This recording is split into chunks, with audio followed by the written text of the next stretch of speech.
စီးပွားဥစ္စာတည်လာတိုးတက်ကြပါစေကြောင်းကျမတို့ရဲ့နာဂရိုးရာရည်ကြီးမှုအဖွဲ့မှဆုမွန်ကောင်းတောင်းအပ်ပါတယ်ရှင်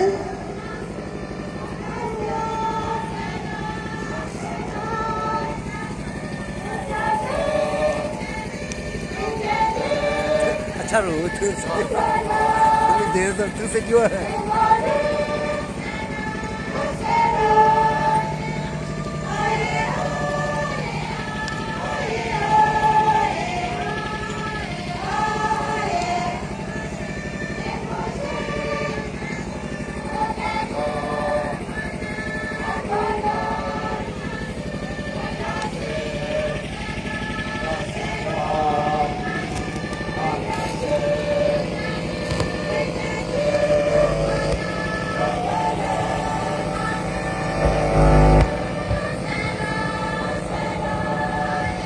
ယခုကပြဖြောပြနေတဲ့အကနဲ့သချင်းလေးရဲ့အဓိပ္ပာယ်ကတော့